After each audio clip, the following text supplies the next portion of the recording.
Alrighty, welcome everyone. Welcome to Unit 3 and welcome to our beginning, which is going to be looking at time series analysis. So what is time series analysis all to do with? Well, time series analysis is all to do with line graphs and looking at two bits of data, which we might call bivariate data, meaning bi meaning two, and variate meaning variable, so we call it bivariate data, basically meaning data that involves two variables.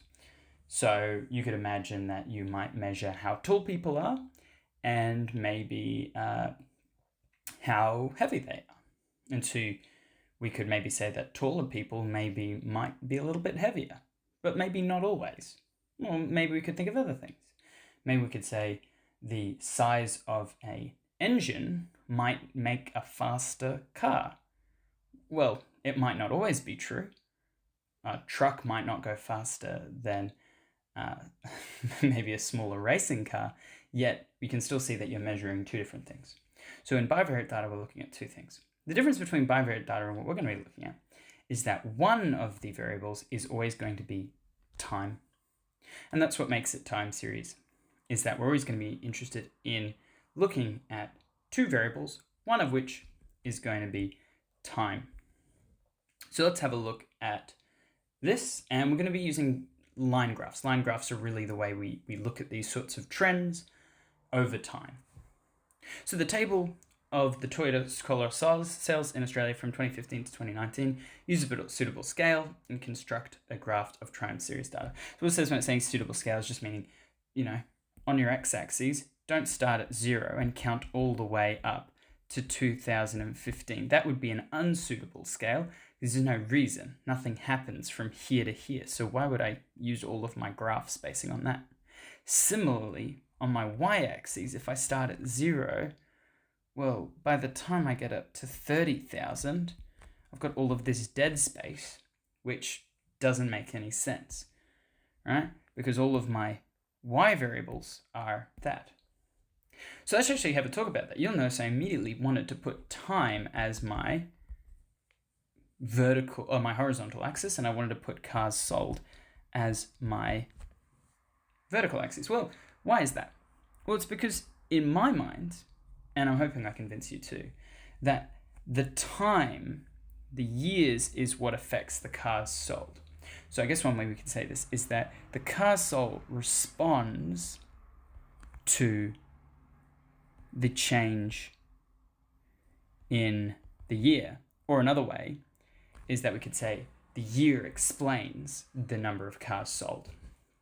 So we just change it, instead of responds and explains, we say, well, this is the explanatory variable. And I like to think of that as my explanatory variable. So this is always going to be our x variable. Whereas the respond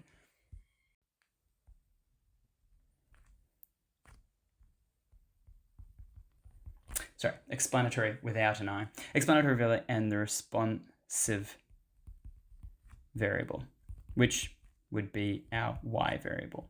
Okay, so there's a little bit of terminology there. So one variable explains the change in the other variable, or we can think about that the other variable responds to the change in the first one. So now I know that I'm going to be putting year as my x-axis, and I'm going to be putting cars sold as my y-axis.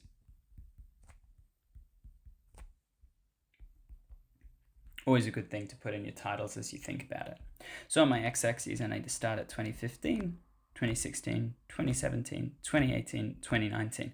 The nice thing about time series data is that usually your x-axis is simple, because your data is usually given to you in chronological order, just meaning in the order that the data was recorded.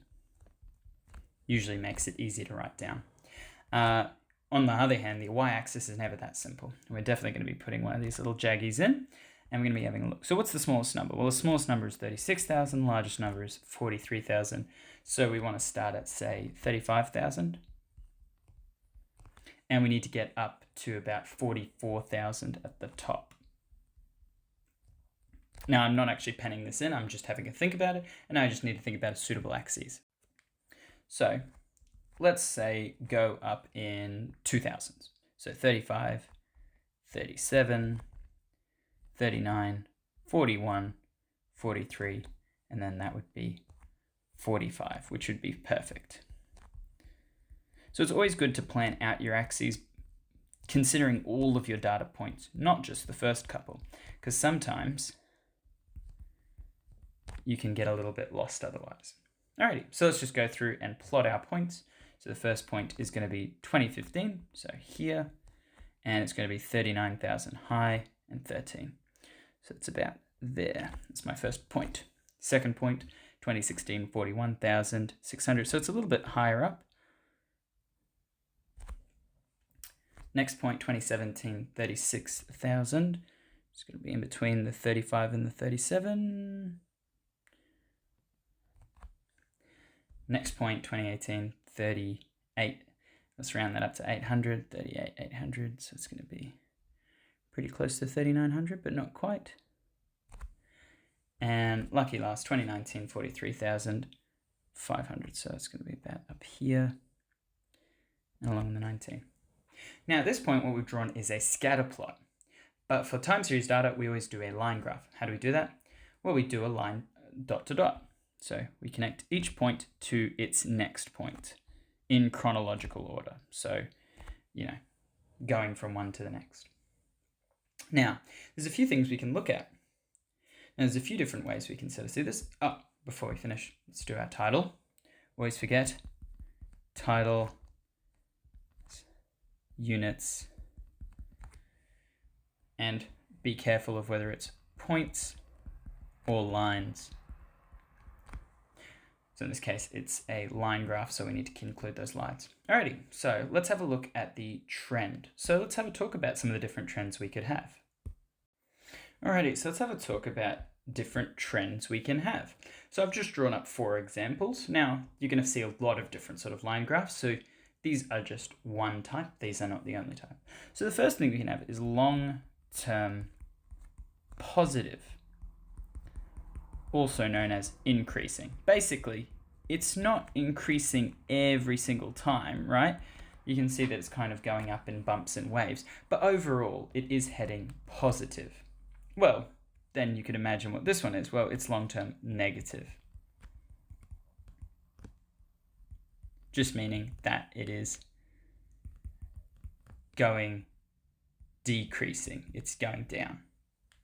So as time goes on, it's going to decrease. Well, then we've got 2 more down here. Well, we've got this one, which kind of has got this pattern going on. You'll kind of see it. It goes up, down, like up, down, and then across. And then it goes up, down, and then across. And then it goes up, down, and then across. And then it goes up, down, and then you could kind of imagine that. Would imagine the next move would be across.